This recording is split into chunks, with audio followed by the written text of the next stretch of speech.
Mais nous détruisons la nature à un rythme effréné. Jusqu'à 1 million d'espèces sont menacées d'extinction. Nous devons agir maintenant avant qu'il ne soit trop tard.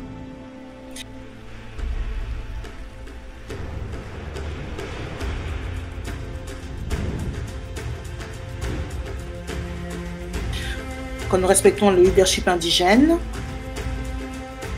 eh bien, si nous respectons l'environnement, il nous respectera. Donc nous devons jouer tous un rôle, tous notre rôle.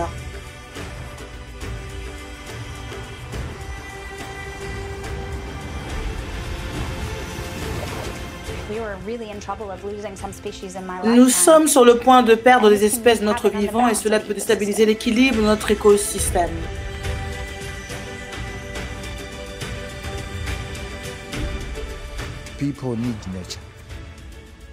Les gens en ont besoin de la conservation et les gens doivent pouvoir être en mesure de prendre soin d'eux-mêmes. Je fais partie de la prochaine génération qui doit faire en sorte que cet endroit, notre planète, survive. Et il en va de notre responsabilité en tant que personne capable d'essayer donc de favoriser de bonnes relations. Et cela commence maintenant.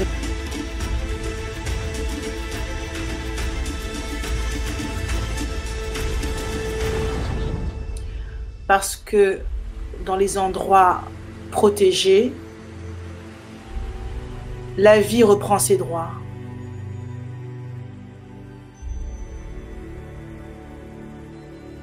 Une négociation globale est vraiment à notre portée. Rejoignez le mouvement 30x30, campaignfornature.org. L'humanité est à la croisée des chemins. La vie des générations futures sera façonnée par les choix que nous faisons maintenant. Il est temps pour nous de protéger la diversité cruciale de la vie sur cette planète ou d'observer le monde s'effondrer. En Amérique, dire que toutes les vies comptent est considéré comme insensible. Mais dans le contexte de tout ce qui vit sur Terre, chaque animal, chaque plante, chaque insecte, tous indispensables à la richesse, à la riche tapisserie de ce monde dont nous dépendons. Dans ce cas, toutes les vies comptent. Est un appel de Clarion pour protéger toutes les espèces vivantes parce que la biodiversité de ce monde est le fondement de nos économies, de notre santé, de notre eau, de notre approvisionnement alimentaire et de notre maison. Notre futur dépend de notre réussite. Il y a encore du temps, mais si nous n'agissons pas maintenant, les générations futures vont examiner nos erreurs et vont nous demander pourquoi nous n'avons pas agi. Et nous ne serons pas en mesure de dire que nous ne savions pas. Si le public et le secteur privé peuvent se coordonner et investir assez pour assurer que le monde naturel soit meilleur en 2020, en 2030 qu'il ne l'est aujourd'hui, alors nous aurons relevé le défi. Sinon, nous aurons échoué vis-à-vis de nos petits-enfants. Aujourd'hui, vous allez entendre un groupe de personnes importantes dans le monde entier, de gouvernements, du monde de l'entreprise, du monde de la philanthropie, des gens qui comprennent ce que nous devons faire maintenant. Mais d'abord, écoutons comment les conversations d'aujourd'hui s'intègrent dans les négociations en cours, dans la conversation sur la diversité biologique, le traité de l'ONU sur la protection de la nature. Distingués participants, chers collègues, mes salutations. J'ai l'honneur d'accueillir un si grand panel pour des questions aussi importantes. L'année prochaine verra un ambitieux cadre mondial de biodiversité post-2020 sur lequel un accord aura lieu à la conférence sur la biodiversité en Chine. Le succès de la mise en œuvre de ce cadre a à voir avec la mobilisation d'autres ressources, de la réduction ou de la redirection de 500 000 milliards de dollars causant des dégâts à la biodiversité, avec des négatifs, impacts ou bien des subventions.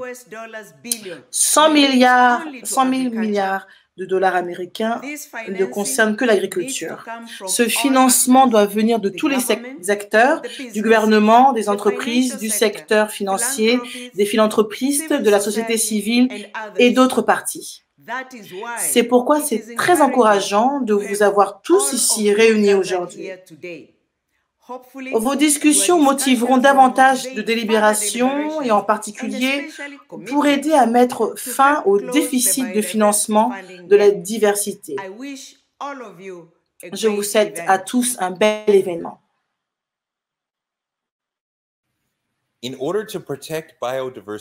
Afin de protéger la biodiversité à l'échelle mondiale, les gouvernements doivent développer des politiques qui sauvegardent la biodiversité, engagent un pourcentage significatif de leur PIB à la protection de l'environnement et créent des avantages pour le secteur privé afin qu'ils investissent dans la nature. Écoutons ce qu'un certain nombre d'entre eux ont à dire. Chers amis, collègues et partenaires du monde entier, 2020 était censé être cette super année pour la nature. Au lieu de cela, nous nous sommes retrouvés à combattre une pandémie mortelle qui a causé d'énormes souffrances à des millions de personnes partout dans le monde. Cela a bouleversé nos économies.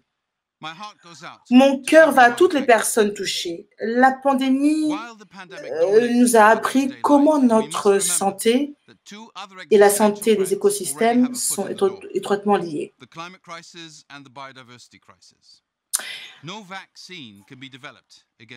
Alors, il n'y a pas de vaccin qui puisse être développé à présent. Il en va de notre responsabilité à nous, les gouvernements, la société civile, donc d'aller de l'avant et de nous préparer donc l'avenir.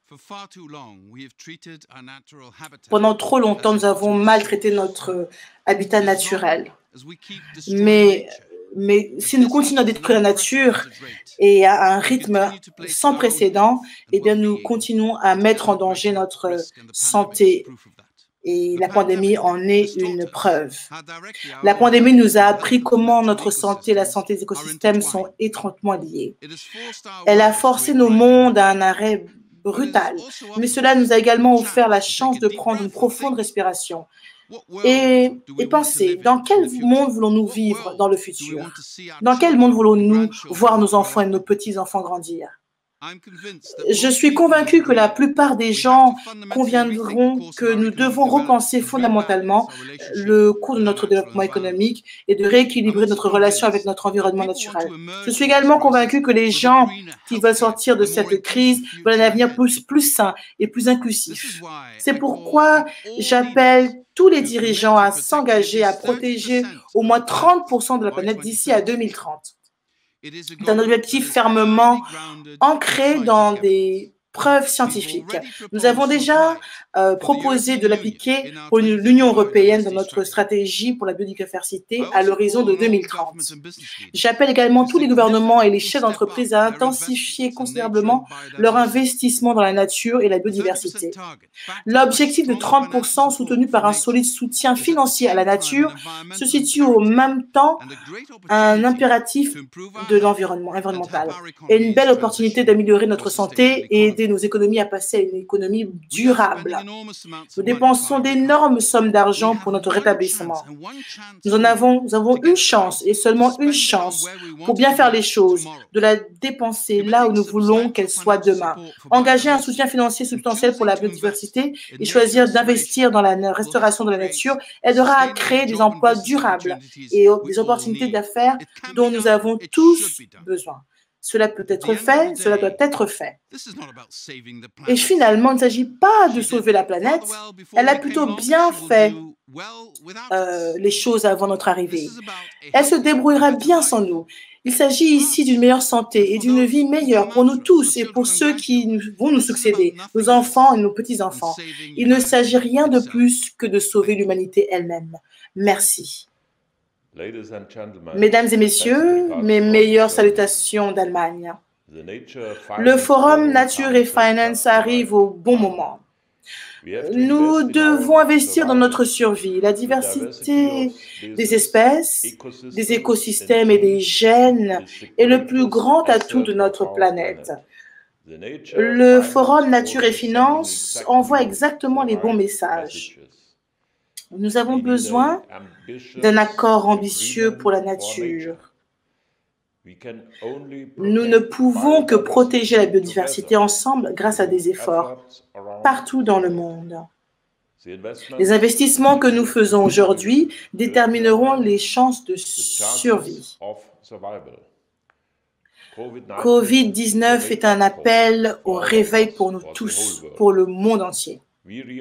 Nous nous rendons compte que nous ne pourrons guère mettre en œuvre le développement durable des objectifs et les décisions de l'accord de Paris sans biodiversité.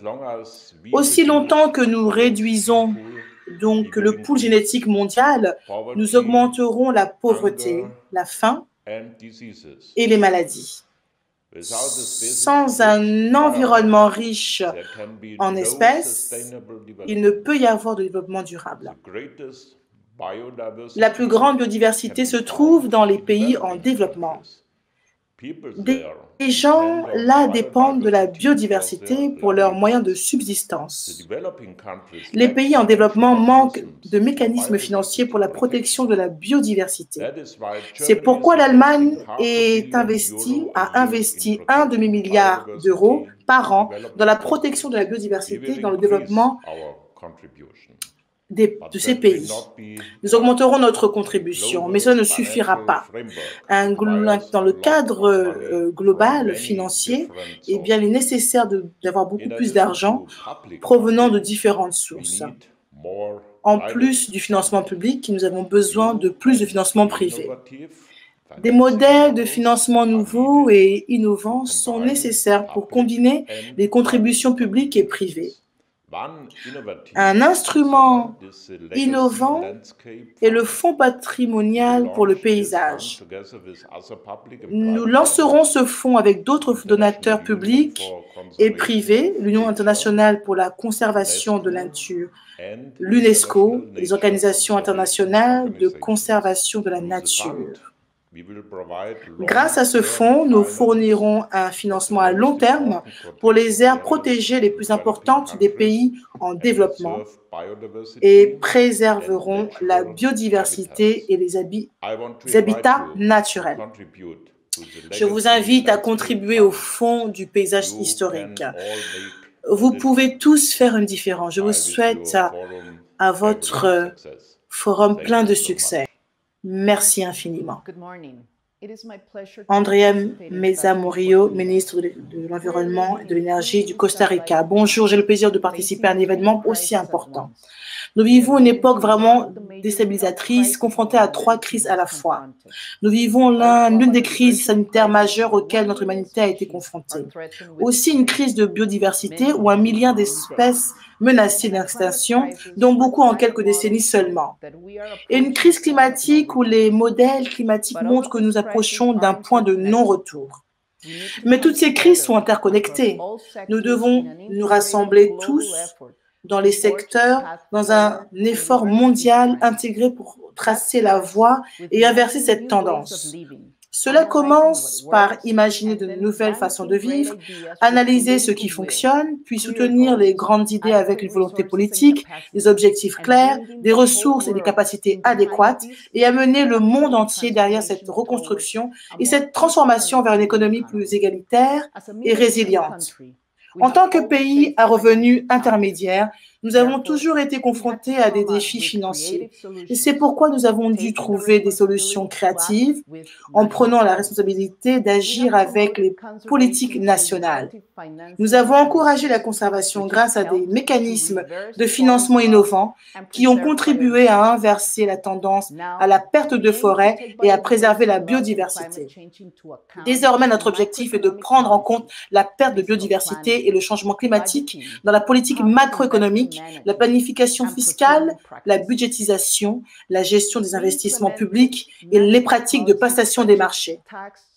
Nous avons mis en œuvre des politiques nationales telles que les taxes sur les combustibles fossiles et nous avons canalisé ces fonds vers les aires protégées et les services environnementaux. Le résultat positif de ces politiques a été remarquable. Le Costa Rica a atteint un couvert forestier de 52% de son territoire et nos parcs nationaux offrent une large gamme de services écosystémiques qui stimulent le bien-être de nos communautés ainsi que notre PIB.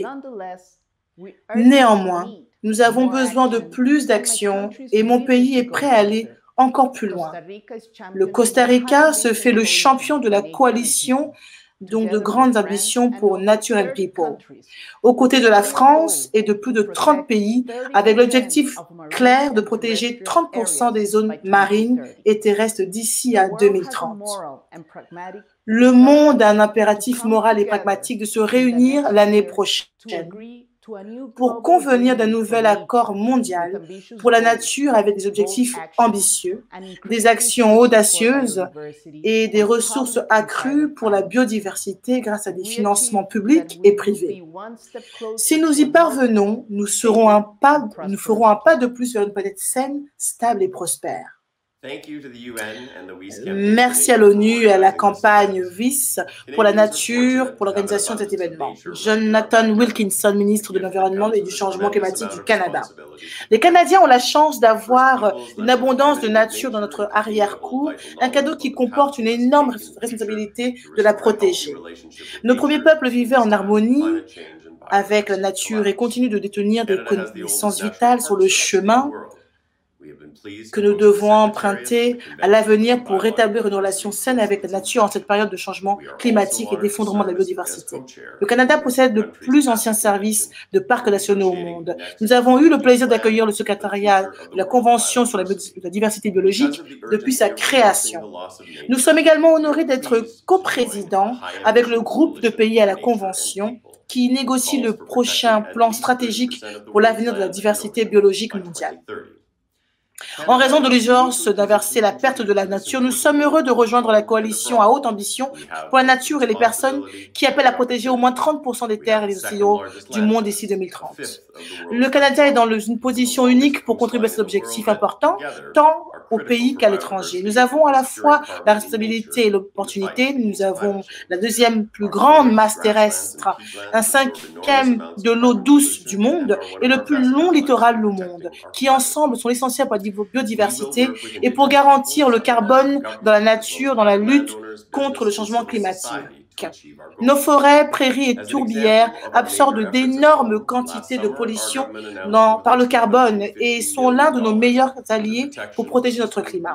Nous travaillerons avec les peuples autochtones, les autres niveaux de gouvernement ainsi que les propriétaires fonciers privés, les entreprises et la société civile pour atteindre nos objectifs. À titre d'exemple de nos efforts majeurs au Canada l'été dernier, notre gouvernement a annoncé davantage de 250 millions de dollars pour la protection de 2 zones marines arctiques d'importance mondiale. Taluruptip, Imanga et Tuvai-Jutuk combinés, ces 2 zones couvrent plus de 427 000 km², plus grande que la masse terrestre de l'Allemagne. En conséquence, le Canada a dépassé son engagement de conservation marine de 10% au début et a travaillé directement avec les Inuits pour démontrer comment de nouvelles approches de la conservation menées par les autochtones peuvent créer des emplois pour les gardiens autochtones et la gestion des parcs, ainsi que construire des constructions locales pour les communautés voisines. Le monde doit augmenter considérablement le montant des financements disponibles pour protéger la nature et empêcher le rejet de carbone des systèmes naturels. À ce moment critique de l'histoire, lorsque le monde est confronté à la triple menace du changement climatique, le Canada s'engage. Chers amis, notre filet de sécurité est tendu presque jusqu'au point de rupture. La perte de biodiversité constitue une menace directe pour le bien-être humain dans toutes les régions du monde. Le réchauffement climatique est en augmentation comme principale cause de la perte de biodiversité. La perte de biodiversité accélère également le réchauffement climatique. Il est temps de renverser la vapeur. Nous avons besoin d'ambitions accrues en matière de réduction des émissions des effets de serre et de récupération de la biodiversité. Renforcer les ambitions, c'est aussi intensifier les contributions et les efforts. Nous avons besoin d'une transition vers une économie durable, basée sur des chaînes d'approvisionnement vertes. Nous devons être innovants dans notre réflexion. Nous devons mobiliser des ressources de toutes les sources. Le groupe de haut niveau pour une économie océanique durable travaille actuellement sur un programme de transition. Aujourd'hui, plus que jamais, nous avons besoin d'un océan sain pour fournir des services et des avantages écosystémiques clés qui sont essentiels pour un avenir durable. Nous ne pouvons pas laisser cette opportunité nous échapper. L'un des défis les plus aigus de l'agenda de la biodiversité est de protéger et de restaurer les forêts tropicales. Sur une superficie relativement limitée, ils abritent plus d'un tiers des plantes, des animaux et des insectes du monde. Nous avons maintenant une occasion historique d'arrêter et d'inverser la déforestation tropicale. Plusieurs pays forestiers s'emploient fortement à réduire leur taux de déforestation. Une forte coalition d'entreprises privées se montre disposée à payer pour ces résultats. Il existe désormais des normes visant à garantir que les réductions d'émissions à effet de serre sont réelles et supplémentaires et durables. Des institutions destinées à aider les marchés à fonctionner sans heurts ont été créées. Le financement des forêts tropicales est l'un des meilleurs investissements que l'humanité puisse faire. Par le COP Biodiversité à Kunming et la COP Climat à Glasgow, à l'automne prochain, mettons en place une coalition pour mettre fin à la déforestation tropicale une fois pour toutes. Cela exigera de la volonté politique, des milliards de dollars de financement annuel et des normes de performance objectives. Cela en vaudra certainement la peine. Merci. C'est un plaisir de vous parler. Cette pandémie a révélé nos vulnérabilités, économiquement bien sûr, mais aussi un avertissement des pires conséquences à venir de notre abus du monde naturel. De géants de l'océan aux caméléons assez petits pour s'asseoir sur la tête d'une allumette, les populations d'animaux ont diminué de 2 tiers, stupéfiantes au cours de notre vie. Inverser cette tendance est le principal défi de notre époque, non seulement parce que c'est une tragédie en soi, mais parce que nous dépendons tous fondamentalement des services gratuits mais rarement appréciés que la nature fournit. Comme l'indique si clairement le rapport intérimaire du professeur Das Gupta. C'est bien sûr particulièrement vrai des communautés les plus pauvres du monde qui dépendent le plus directement des forêts que nous abattons à un rythme de 40 terrains de football par minute et des poissons dont nous épuisons tout simplement l'environnement marin. Mais nous devons également lutter contre la déforestation car c'est la deuxième source d'émissions de carbone. En effet, il n'y a pas de voie vers des émissions nettes, nulles, sans intensifier nos efforts pour protéger et restaurer la nature à une échelle sans précédent. Une solution basée sur la nature pourrait fournir environ un tiers des solutions rentables dont nous avons besoin d'ici à 2030. Et pourtant, elle n'attire que 3% des investissements mondiaux dans le domaine du climat. Les gouvernements doivent donc agir. En tant que président de la COP26, nous faisons de la nature une priorité. Nous nous engageons également à atteindre les objectifs et les cibles ambitieux pour la biodiversité de la COP15 de la BCD. En mettant notre argent là où nous sommes, nous avons doublé notre financement climatique international à hauteur de 11,6 milliards. Dans le cadre de cette augmentation, nous augmenterons nos dépenses pour la nature et demanderons aux autres pays de faire de même. Nous savons que l'argent public à lui seul ne suffira pas. En outre, nous devons travailler ensemble pour lutter contre certaines des incitations perverses autour de la finance et des forêts, qui font que les pratiques destructives dans les forêts dépassent les pratiques durables d'environ 40 contre 1. Les 50 pays principaux producteurs de denrées alimentaires dépensent plus de 700 milliards de dollars par an pour soutenir les utilisations des terres souvent destructrices. C'est environ 4 fois tous les organismes d'aide mondiaux réunis. Au Royaume-Uni, nous supprimons les subventions dommageables et les remplaçons par un système qui récompense la gérance de l'environnement. Nous encourageons d'autres pays à prendre des mesures similaires. Et nous travaillons pour éliminer la déforestation et nos chaînes d'approvisionnement. Et encore une fois, nous engagerons d'autres pays à traverser en étroite collaboration avec nous. Enfin, les gouvernements ont mis de côté des milliards de dollars pour redémarrer leur économie.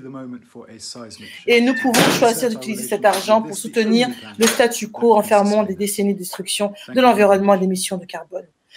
et nous pouvons transformer cette expérience en effroyable en quelque chose de bien. Merci à tous. Bien entendu, tous ces engagements doivent avoir un impact réel sur le terrain.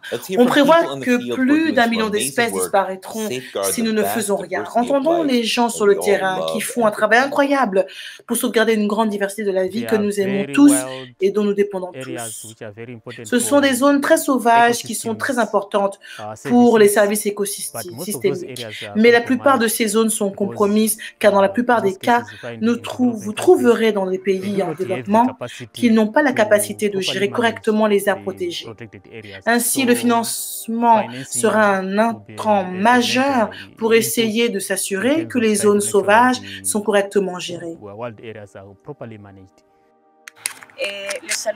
Je vous parle depuis le territoire de Kaweskar pour appeler au redoublement des efforts, des ressources et des initiatives pour protéger notre planète et nos territoires autochtones, car ils seront le fondement des générations futures.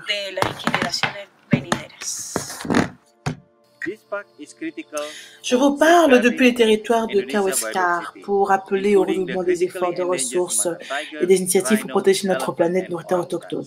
En collaboration donc avec le gouvernement rwandais,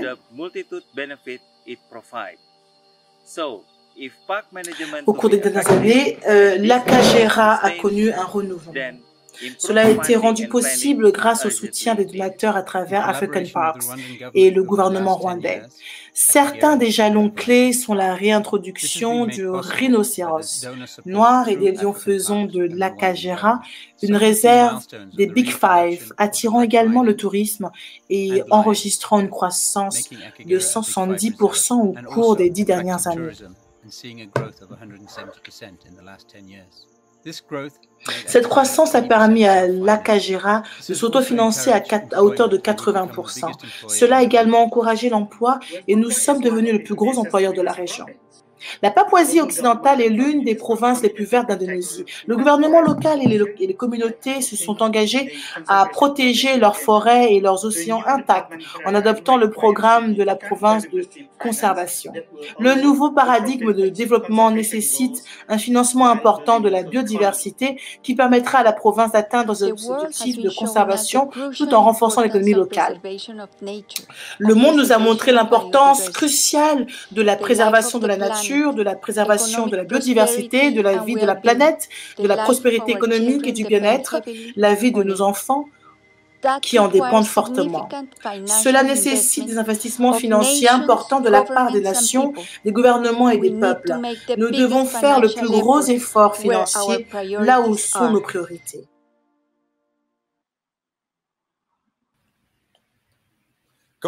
Les gouvernements ne peuvent à eux seuls résoudre la crise que traverse la nature. Il est aussi également important que les philanthropes travaillent ensemble pour cibler leurs efforts de financement là où cela compte le plus.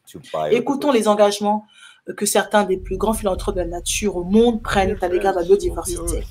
Chers amis de la Terre, en 2018, j'ai fait une promesse de 10 ans et $1 milliard pour soutenir des projets de processus de conservation de bases de lieux menacés localement à travers le monde. Depuis, nous avons travaillé sur 4 continents, protégeant la beauté, protégeant la biodiversité, protégeant les paysages menacés de disparition pour le développement, le changement climatique et les forces non naturelles. Nous devons accélérer le rythme de la conservation à travers le monde et nous avons le seul moyen de construire une économie biologique naturelle et durable et de protéger plus de 30% de la planète à l'heure actuelle. J'espère que nous parviendrons à l'objectif de Ian Wilson de protéger la moitié de la planète, ce qui est vraiment nécessaire si nous voulons avoir le type de vie, le type de biodiversité, le type de beauté que nous avons connu depuis que l'homme est arrivé sur cette terre. Merci à tous de m'avoir soutenu et merci à tous d'avoir travaillé ensemble pour arriver à 2030. Merci de me donner l'occasion de discuter de l'importance du financement de la conservation de la nature. Rob et moi partageons une passion pour la conservation qui est née de l'attachement profond de notre famille à la terre, dans le nord-ouest de l'Arkansas, dans les grandes plaines du Montana et du Dakota du Nord.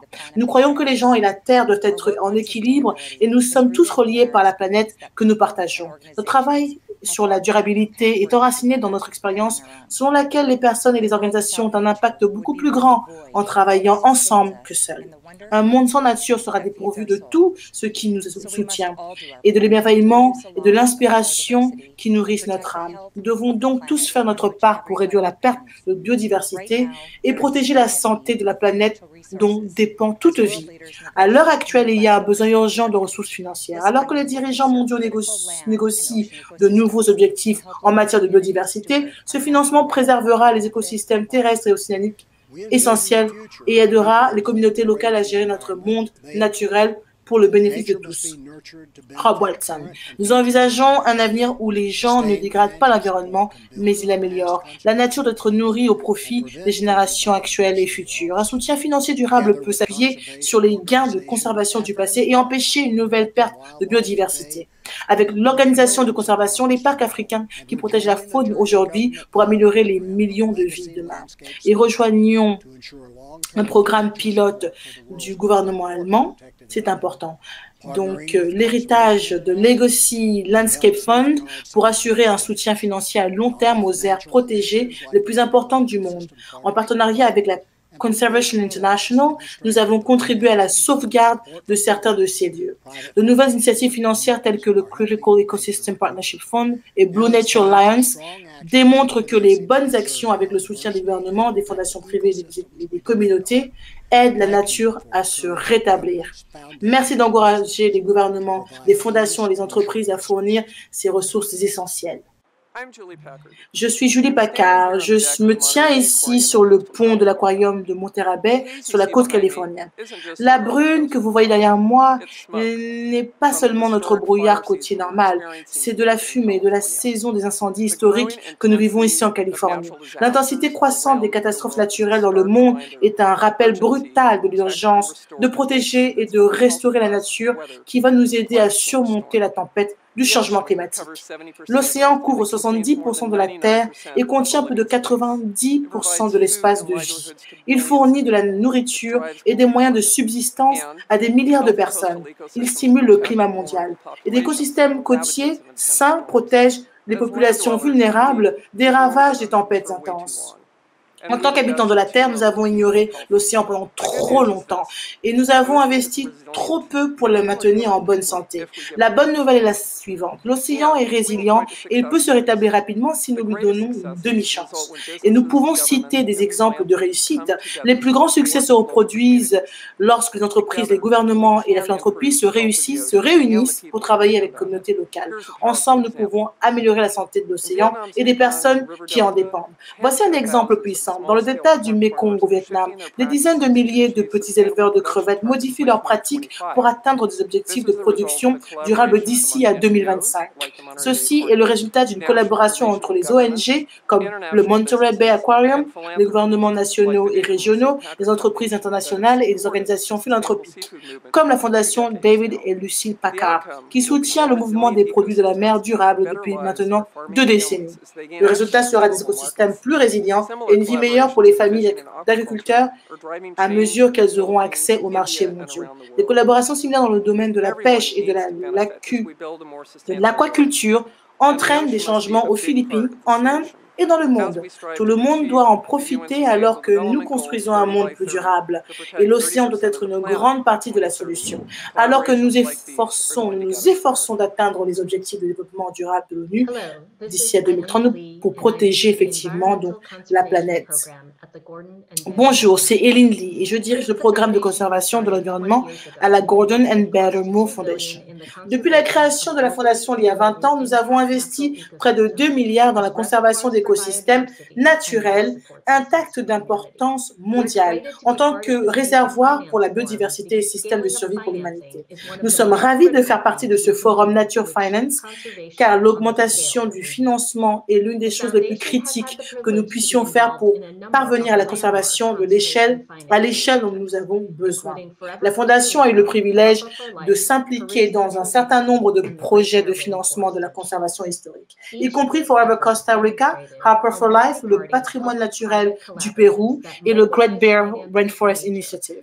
Chacun de ces efforts a démontré comment des collaborations multipartites, publiques et privées, qui mobilisent des financements pour la nature, peuvent débloquer des niveaux plus élevés d'ambition pour la conservation et produire des résultats plus efficaces pour les écosystèmes critiques et les personnes qui en dépendent.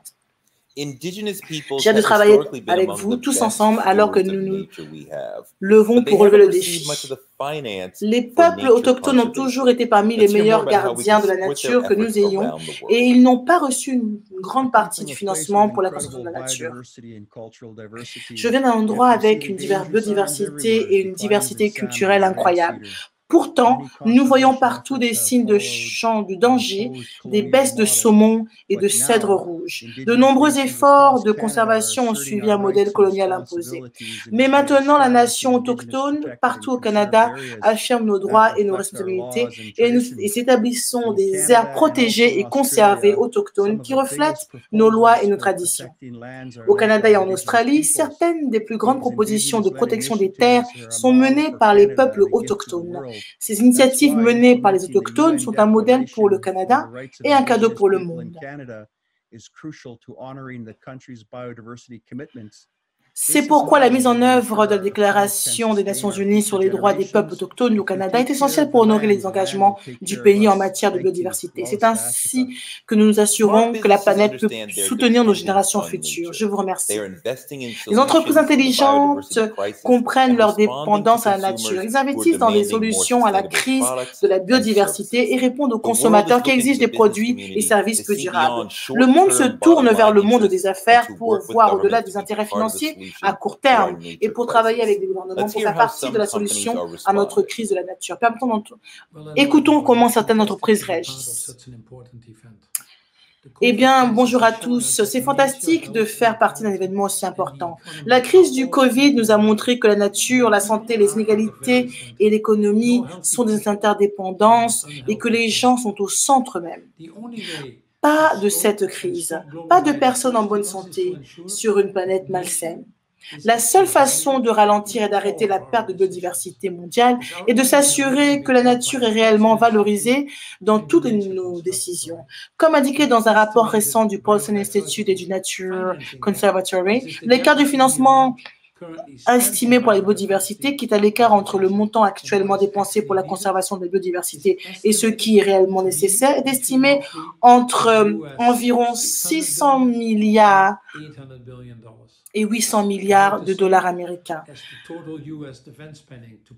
À peu près le même somme que les dépenses totales de défense des États-Unis. Pour mettre les choses en perspective, avec des services basés sur la nature valant bien plus de 100 milliards de dollars, vous êtes d'accord avec moi qu'il s'agit d'un très petit investissement à faire. Pour combler cet écart et faire en sorte que la nature soit au centre de la prise de décision, nous avons besoin de partenaires multipartites à l'échelle de l'industrie associés à un financement suffisant. Mais plus que tout, nous avons besoin d'une action gouvernementale audacieuse et de réformes de politiques de la nature pour réduire les impacts négatifs sur la biodiversité. Les gouvernements doivent mettre en place un bon cadre réglementaire, des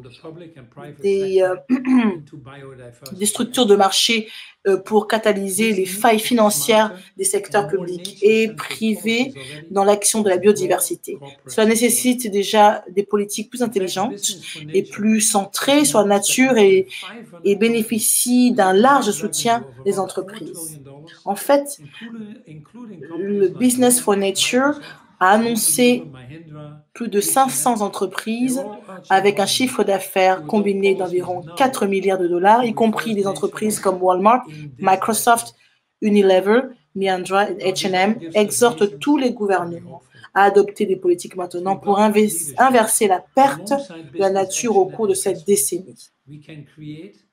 Mais maintenant, tout cela nous donne des raisons d'espérer, grâce au leadership du gouvernement, parallèlement à l'action et aux investissements commerciaux, que nous pouvons créer des emplois plus propres et plus verts, proposer des produits et des processus circulaires par conception et fabriquer des produits plus durables pour tous. Ensemble, nous pouvons et nous devons protéger et restaurer et utiliser notre manière de façon durable nos ressources naturelles. Merci beaucoup. Des sociétés saines, des économies résilientes et d'entreprises prospères dépendent de la nature. La santé de notre planète a atteint un point de basculement dangereux. Avec la perte massive de nature et de biodiversité que nous constatons, non seulement met en péril les habitats et les espèces, mais aussi menace également les économies et les moyens de subsistance de millions de personnes. La perte de la nature est une menace d'extinction humaine, égale à celle du changement climatique. Et pour Unilever, cette question est de la plus haute importance. Les 2 tiers de nos matières premières que nous utilisons dans nos marques proviennent de fermes et de forêts sous-agricoles dépendant de la nature. Notre succès futur en tant qu'entreprise et en tant que société dépend de notre capacité à nous attaquer à ce problème critique. C'est pourquoi plus tôt cette année, Unilever a présenté son plan pour améliorer la santé de la planète à travers un nouvel ensemble d'engagements environnementaux intégrés pour lutter contre la crise climatique et protéger et régénérer la nature. Nous allons investir 1 milliard d'euros dans un nouveau fonds pour le climat et la nature. Et au cours des 10 prochaines années, nous investirons cet argent dans des projets, des initiatives à fort impact tels que la restauration du paysage et la protection de la faune, ainsi que nous puissions contribuer à protéger et à restaurer la santé de la planète. Cela comprend la réalisation d'une chaîne d'approvisionnement sans déforestation d'ici à 2023. Nous allons également introduire un code agricole régénérateur pour tous nos fournisseurs, autonomiser et équiper une nouvelle génération d'agriculteurs et de petits exploitants pour régénérer notre environnement agricole, notamment en leur donnant accès au financement. Ces engagements ne suffiront cependant pas à éviter la crise environnementale à laquelle nous sommes confrontés. Nous avons besoin que les gouvernements adoptent dès maintenant des politiques ambitieuses qui inversent la perte de nature au cours de cette décennie. Plus précisément, cela signifie réformer les subventions et les incitations pour promouvoir des politiques qui favorisent la nature d'abord. Par exemple, créer des mécanismes pour valoriser et payer les services écosystémiques et récompenser les gestionnaires des ressources naturelles. Cela signifie également intégrer la nature dans la prise de décision et de la divulgation. Pour aller plus loin, nous devons travailler ensemble et Unilever est prêt à travailler aux côtés des gouvernements et de la société civile pour inverser la perte de nature au cours de cette décennie. C'est une année critique pour l'avenir de notre planète et nous devons saisir cette occasion dès maintenant. La nature, avec des solutions, a le potentiel d'attirer des capitaux privés afin d'atteindre les objectifs de développement durable. Chez Mirova, société de gestion de fonds privés, également filiale de Natixis Investment Management, nous avons déjà transformé ce potentiel en actions concrètes et tangibles. Nous avons déjà financé 4 projets transformateurs de restauration des terres qui sont capables de fournir des avantages environnementaux et sociaux supérieurs sur le terrain tout en ayant un potentiel de performance financière attrayant. Les exemples de projets vont de l'agroforesterie durable produisant du café durable au Pérou ou des noisettes au Bhoutan à la foresterie innovante au Ghana ou au Kenya avec l'utilisation de technologies permettant l'accès qui est facilité pour les petits exploitants. Il existe également de nombreux entrepreneurs talentueux, dotés de modèles commerciaux éprouvés qui ont besoin d'un financement à long terme pour étendre ce qui fonctionne déjà. Nous travaillons également avec les communautés autochtones du Niagara pour restaurer les forêts dégradées ou sur pied qui ont besoin de protection. Le développement de ce portefeuille prometteur de protection nous a permis d'attirer des fonds privés d'Amérique du Nord, des fonds de pension typiques d'Amérique du Nord ou des compagnies d'assurance en Europe. Mais ces investissements privés ont été rendus possibles essentiellement par l'argent public des gouvernements d'amis, du Luxembourg ou du Royaume-Uni et aussi par la philanthropie. Qu'est-ce que cet argent public a fait?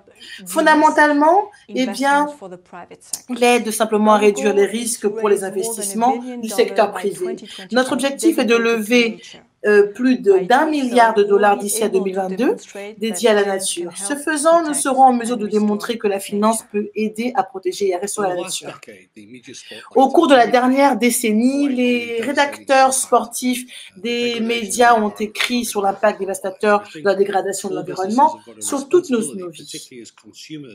Et je pense que toutes les entreprises qui ont une responsabilité, en particulier en tant que consommateurs de ressources, tant de ressources d'environnement, d'agir et de faire leur part. Chez Sky, nous sommes neutres en carbone depuis 2006. Nous avons annoncé l'année dernière que nous deviendrions zéro carbone d'ici à 2030. Et en 2017, nous avons lancé Sky Ocean Rescue, notre campagne pour restaurer la santé des océans. En plus de cela, nous avons lancé Sky Ocean Ventures Fund. Il s'agit de notre propre fonds d'investissement dans lequel nous travaillons avec de petites entreprises qui travaillent dans la chaîne d'approvisionnement pour développer les solutions uniques au plastique à usage unique qui aideront vraiment la santé des océans au cours des prochaines décennies. Nous fournissons non seulement de l'argent et du financement, mais aussi des ressources et un accès à Sky, toutes les capacités que nous avons ici pour soutenir ces startups en phase de démarrage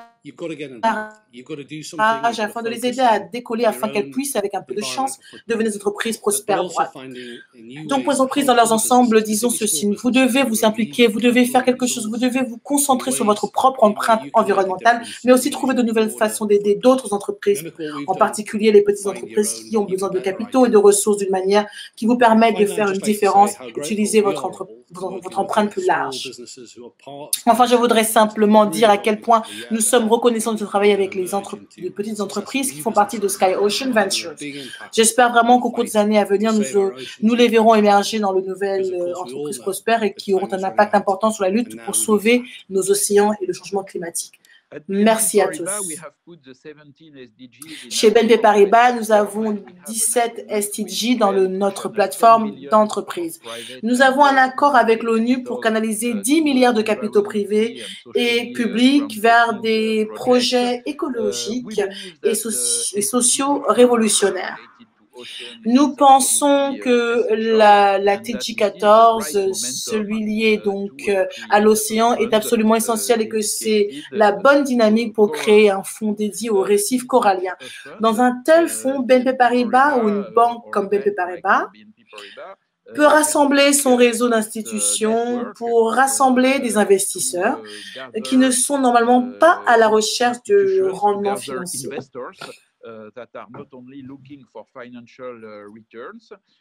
La coopération avec l'ONU et le secteur public est importante pour apporter des garanties à ces investisseurs.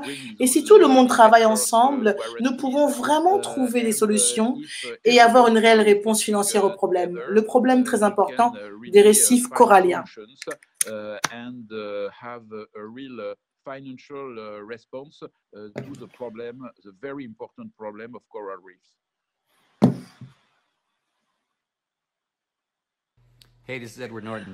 Bonjour, c'est Edward Norton. Je suis l'ambassadeur de bonne volonté des Nations Unies pour la biodiversité. 2 minutes, c'est court, alors laissez-moi être bref. Je ne pense que quiconque ici présent ait besoin d'être convaincu de la valeur économique de systèmes naturels sains dans la biodiversité. Chaque jour, nous assistons à hauteur de milliards de dollars au coût économique de la charge de carbone de l'atmosphère, des incendies, des inondations, de l'effondrement de la biodiversité et encore et encore et encore.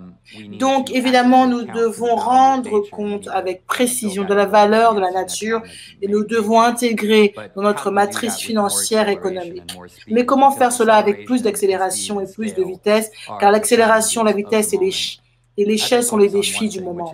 Je voudrais me concentrer sur une chose, à savoir que de nombreux chefs d'entreprise bénévoles reconnaissent qu'ils veulent faire évoluer leur entreprise vers la neutralité carbone et qu'ils utilisent les compensations de carbone comme mécanisme, ce qui est formidable, une chose formidable.